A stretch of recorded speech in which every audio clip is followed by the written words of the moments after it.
Welcome to சுடர் கருணை பிரகாசம் சேனல். வாங்க, ஒரு தரமான மீன் குழம்பு, உப்பு புளி காரம் இது மூணுமே கரெக்டாக இருந்தால் போகிறோங்க. நம்ம மீன் குழம்பை அடிச்சுக்க முடியாது. அந்த அளவுக்கு டேஸ்டியாக செய்யணுன்னா சில டிப்ஸை ஃபாலோ பண்ணி செஞ்சால் போதும், ரொம்ப டேஸ்டியாக இருக்கும். மீன் குழம்பு வைக்கிறதே ஒரு கைப்பக்குவங்க. அந்த கைப்பக்குவம் தெரிஞ்சிட்டோன்னா போதுங்க, எல்லா குழம்புமே சூப்பராக செஞ்சிடலாம். அந்த வகையில் இந்த மீன் குழம்பு சூப்பராக நான் செஞ்சு காமிச்சிருக்கேன் உங்களுக்கு ரொம்ப ரொம்ப சுலபமான முறையில். இப்போ தான் நான் அந்த மீன் குழம்புலாம் வைக்க போகிறேன் அப்படின்னு நீங்கள் நினச்சிங்கன்னா இந்த வீடியோ உங்களுக்கு ரொம்ப ரொம்ப யூஸ்ஃபுல்லாக இருக்கும். இதுக்கு நான் தேங்காய் பாறை மீன் தாங்க எடுத்திருக்கேன். இந்த தேங்காய் பாறை மீனில் நிறைய முள் இருக்காது. அதே சமயம் நான் இதை வாங்கிட்டு வந்ததுக்கப்புறம் கொஞ்சோண்டு தயிர், உப்பு இது போட்டு நல்லா வாஷ் பண்ணிவிடணுங்க. இந்த மாதிரி ஒயிட் கலர் நல்லா வாஷ் பண்ணிட்டா தான் அதில் உள்ள அந்த ஸ்மெல்லெல்லாம் போயிடும். அதனால் எப்போவுமே மீன் வாங்கிட்டு வந்ததுக்கப்புறம் அதை கழுவுறத்தில் கொஞ்சம் சிரத்தை எடுத்து செய்யுங்க. அப்போ தான் அந்த மீன் குழம்புல அந்த கவுச்சி ஸ்மெல் இல்லாமல் நல்ல டேஸ்டியாக இருக்கும். இதையும் ஃபாலோ பண்ணிக்கோங்க, ஓகேவா? இதுக்கு நான் 1 கிலோ அளவுக்கு பாறை மீன், தேங்காய் பாறை மீன் எடுத்திருக்கேங்க. எடுத்து நல்லா வாஷ் பண்ணி கொஞ்சமாக தயிர், உப்பு போட்டு நல்லா ஒரு சட்டியில் போட்டு நல்லா கையால் நல்லா தேய்ச்சிட்டு அதுக்கப்புறமா நீங்கள் தண்ணியில் ஒரு 4-5 தண்ணியில் அலசிட்டிங்கன்னா நல்லா வாஷ் ஆகிடும். 1 கிலோ மீனுக்கு ஒரு ஒரு ஒரு உருண்டை புளி நம்ம கணக்கு 1 கிலோ புளி, 1 கிலோ மீனுக்கு 1 கிலோ ஒரு உருண்டை புளி எடுத்துருக்கேங்க. கையால் ஒரு உருண்டை புளி எடுத்து தண்ணியில் ஊற போட்டிருக்கேன். இப்போ அடுப்பில் சட்டி வச்சுட்டேன். மண் சட்டியில் தாங்க செய்ய போகிறேன். இந்த மீன் குழம்பு வைக்கிறதுக்குன்னு ஒரு சட்டியெல்லாம் விற்கிதுங்க. இப்போ இந்த மாதிரி அகலமாக இருக்குங்க.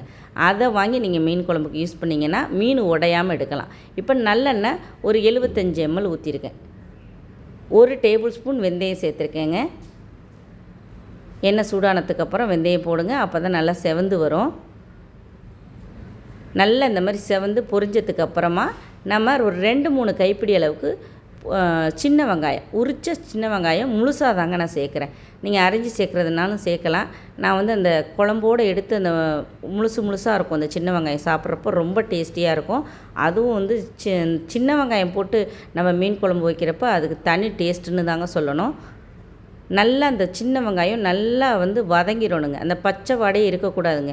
மீன் குழம்புக்கு இந்த வெங்காயம் தக்காளி வதக்குறது ரொம்ப முக்கியங்க.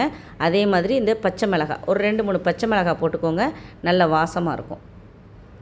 நாங்கள் இந்த குழம்புல மீன் குழம்புல கருவேப்பிலை சேர்க்குறது இல்லைங்க. உங்களுக்கு விருப்பம்னா நீங்கள் சேர்த்துக்கலாம். நான் இந்த மீன் குழம்புல அதிகமாக கருவேப்பிலை சேர்க்க மாட்டேன், கொத்தமல்லி சேர்க்க மாட்டேன். இப்போ ஒரு பெரிய தக்காளி, 2 தக்காளி போல் நல்ல பெரிய உள்ளங்கை அளவுள்ள பெரிய தக்காளியாக இருந்தால் 2 தக்காளி எடுத்து நான் நீல வாக்கில் கட் பண்ணி சேர்த்துருக்கேங்க. நல்ல வெங்காயம் வதங்கினதுக்கப்புறம் தான் நீங்கள் தக்காளி சேர்க்கணும். அப்போ தான் அந்த மீன் குழம்பு இந்த வெங்காயம் தக்காளி வதங்குறதுல தாங்க டேஸ்ட்டே இருக்குது. இப்போ நல்ல மாதிரி வதங்கினதுக்கப்புறமா கொஞ்சமாக நம்ம கல்லுப்பு சேர்த்துக்கலாம். குழம்புக்கும் சேர்த்து தாங்க சேர்த்துருக்கேன் நான். அப்போ இந்த மாதிரி கல்லுப்பு சேர்க்குறப்ப என்னாகும், தக்காளி சீக்கிரமாக வதங்கி வந்துடும். அது மண் சட்டியில் நம்ம செய்கிறோமா, நல்லா வதங்கி நல்லா சுருள வரும். அந்த எண்ணெயெல்லாம் பிரிஞ்சு வரணுங்க. அது அந்த அளவுக்கு நம்ம வெங்காயம் தக்காளி பாருங்கள், உப்பு போட்டோன்னே வெங்காயம் தக்காளியும் நல்லா வதங்கிருச்சு. தக்காளி அப்படியே மசிஞ்ச மாதிரி வதங்கிட்டு பாருங்கள். இந்த மாதிரி வதக்கணும். அப்போ தான் மீன் குழம்பு நல்லா டேஸ்டியாக இருக்கும். பாருங்கள், இப்போ நல்லா இந்த மாதிரி நல்லா வதக்கி விடுங்க. நல்லா வதங்கினதுக்கு அப்புறமா தான் நம்ம மசாலா தூளெல்லாம் சேர்க்கணும். எண்ணெய் பிரிஞ்சு அப்படியே மேலே நம்ம ஒரு 75 ml நல்லெண்ணெய், கண்டிப்பாக நல்லெண்ணெய் ஊற்றி தாங்க செய்யணும். அப்போ தான் நல்லாயிருக்கும் மீன் குழம்பு. இப்போ 1.5 டேபிள் ஸ்பூன் மிளகாத்தூள், இந்த அளவை மட்டும் பார்த்துக்கோங்க. 1 கிலோ மீனுக்கு 1.5 டேபிள் ஸ்பூன் மிளகாத்தூள் சேர்த்துருக்கேன். இது காஷ்மீரி சில்லிலாம் சேர்த்தது, நல்லா சாத்தூர் மிளகாய் சேர்த்தது, நல்லா காரமாக இருக்கும். ஒரு சின்ன டீஸ்பூனால் மஞ்சத்தூள், ஏற்கனவே நான் மஞ்சத்தூள் போட்டு தான் மிளகா மல்லியெல்லாம் அரைச்சிருக்கேன். மிளகாத்தூள் எந்தளவு சேர்த்தோமோ அதே அளவு 1.5 டேபிள் ஸ்பூன் மல்லித்தூள். அதாவது 1 கிலோ மீனுக்கு இவ்வளவு தாங்க சேர்க்கணும். அப்போ தான் அந்த மீன் குழம்பு நல்லாயிருக்கும். இதை அந்த எண்ணெயிலே போட்டு நல்லா வதக்கிடுங்க. இந்த மசாலா வதக்கிட்டு நீங்கள் மீன் குழம்பு வைக்கிறப்ப நல்ல டேஸ்டியாக இருக்கும். நம்ம மறுநாள் அந்த மீன் குழம்பை நல்லா சூடு பண்ணி சாப்பிட்றப்ப அந்த பச்சை ஸ்மெல்லாம் இல்லாமல், குழம்பு தண்ணியாக இல்லாமல், நமக்கு அது ஒரு மாதிரி தொக்கு கன்சிஸ்டன்சியில் நல்ல சாதத்தில் போட்டு சாப்பிட்றதுக்கு நல்லாயிருக்கும். பாருங்கள், இப்போ நல்ல எண்ணெயெல்லாம் பிரிஞ்சு வந்துட்டு, இப்போ நம்ம ஊற வச்சுருந்தோம்ல புளி, அதை நல்லா கரைச்சிட்டு இதில் சேர்த்துக்கலாம். நான் ஒரு 2 தண்ணி ஊற்றி கரைச்சி சேர்த்தேங்க இந்த புளியை. அப்போ தான் மீன் குழம்பு நல்லாயிருக்கும். எப்போவுமே இந்த புளியை கரைக்கிறது மட்டும் நல்லா கரைக்கணும். அதாவது ஒரு 2-3 தண்ணி ஊற்றி அதில் உள்ள அந்த புளிப்பெல்லாம் அந்த குழம்புல இறங்குற அளவுக்கு நம்ம கரைச்சி ஊற்றினா தான் மீன் குழம்பு நல்ல உப்பு புளி காரம் சேர்ந்துருக்கும். கரெக்டாக நான் சொன்ன அளவில் மசாலாத்தூள் போடுங்க, சொன்ன அளவு வந்து புளி சேருங்க, மீன் குழம்பு சூப்பராக இருக்கும். இப்போ தண்ணியெல்லாம் சேர்த்து இந்த புளி தண்ணி வந்து நல்லா கொதிக்கணுங்க. கொதித்ததுக்கப்புறம் தான் இதில் வந்து ஒரு மசாலா அரைச்சி சேர்க்க போகிறோம். அதுக்கப்புறம் தான் அது வந்து நல்லாயிருக்கும் அந்த குழம்பு. அதை கொதிக்க விட்டுட்டேன். ஒரு மிக்ஸி ஜாரில் ஒரு 20 சின்ன வெங்காயம், ஒரு 2-3 பத்தை தேங்காய் ரொம்ப சேர்க்கக்கூடாதுங்க, கொஞ்சமாக தான் சேர்க்கணும். ஒரு 2-3 பத்தை தேங்காய் சேர்த்துக்கோங்க. இந்த அளவு சேர்த்தா போதும். 1 டேபிள் ஸ்பூன் வந்து சோம்பு, அதாவது பொடிச்ச சோம்பு தான் சேர்த்துருக்கேன். இதை சேர்த்து நல்லா கொஞ்சமாக தண்ணி ஊற்றி நல்ல மைய அரைச்சிடணுங்க. ஒன்று கூட திப்பி இருக்கக்கூடாது. திப்பி இருந்துச்சுன்னா மீன் குழம்புல திரியாக கிடக்கும். நல்லா மைய அரைச்சி இப்போ நல்லா கொதிச்சிக்கிட்டு இருக்கு குழம்பு.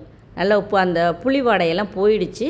அதுக்கப்புறமா அந்த தேங்காய் ஊற்றுங்க. இந்த புளி ஊற்றினோடனே தேங்காய் ஊற்றிடாதீங்க, மீன் குழம்பு அந்தளவு டேஸ்ட் இருக்காது. எப்போவுமே மீன் குழம்பு வைக்கிறதே ஒரு கலை தாங்க. அதை ஸ்டெப் பை ஸ்டெப்பாக செஞ்சோன்னா அந்த குழம்ப வந்து கண்டிப்பாக எல்லோரும் பாராட்டுவாங்க. நீங்கள் செஞ்சு பாருங்கள். ஏன்னா மீன் குழம்பு நிறைய பேருக்கு தெரியும். நிறைய வகை மீன் குழம்பு நம்ம சேனலில் போட்டிருக்கேன். இருந்தாலும் இந்த மீன் குழம்புங்கிறது ரொம்ப சிம்பிளாக இருக்குங்க. ரொம்ப ரொம்ப சிம்பிளான ஒரு மீன் குழம்பு இது. இப்போ நல்லா கொதிக்கணும். இந்த மாதிரி நல்லா கொதித்து பாருங்கள், சட்டியில் 3/4 அளவு இருக்குது மீன் குழம்பு. அந்த குழம்பு வந்து 3/4 அளவு இருக்குது.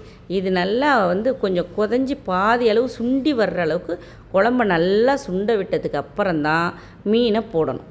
ஓகேவா? அதுக்கு முன்னாடி மீனை போட்டுறாதீங்க. தண்ணியாக இருக்கும் குழம்பு எடுத்தோன்னா ரொம்ப தண்ணியாகவும் இல்லாமல் ரொம்ப கெட்டியாகவும் இல்லாமல் ஒரு கன்சிஸ்டன்சியில் இருக்கணும். அந்த டைம் வந்து எண்ணெயெல்லாம் பிரிஞ்சு வந்திருக்கு பாருங்கள். இந்த டைம் மீனை போடுங்க. மீனை போட்டு கண்ணா புண்ணான்னு கிண்டக்கூடாது. மீன் குழம்புல நடுவில் கரண்டியை வச்சு லைட்டாக ஷேக் பண்ணணும், அவ்வளோதான். இது தேங்காய் பாறை மீனுங்கிறதுனால கண்டிப்பாக உடஞ்சி போகாது. மற்ற மீனாக இருந்தால் நீங்கள் கரண்டியை போட்டு கிண்டினீங்கன்னா உடஞ்சி போயிடும். இப்போ லைட்டாக நடுவில் வச்சு ஷேக் பண்ணிவிட்டு உள்ளார எல்லா மீனும் முழுகிற அளவுக்கு விட்டுட்டு அப்படியே ஒரு 5-6 நிமிஷம், அதுக்கு மேலே கொதிக்கக்கூடாதுங்க. மீன் போட்டதுக்கப்புறம் ஒரு 5-6 நிமிஷம் இந்த மாதிரி கொதிக்க விடுங்க.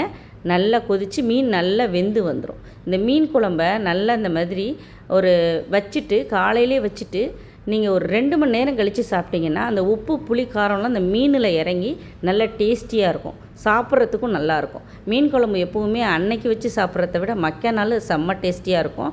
அது இந்த மாதிரி நல்லா ஒரு உப்பு புளி காரம்லாம் கரெக்டாக இருக்க ஒரு மீன் குழம்பு 4 நாள் வச்சு சாப்பிட்டா கூட நல்லாயிருக்கும்னு சொல்லலாம். அந்தளவுக்கு டேஸ்டியாக இருக்கும். சூப்பராக ஒரு மீன் குழம்பு செஞ்சு உங்களுக்கு காமிச்சிருக்கேன்னு நினைக்கிறேன் சுலபமான முறையில்.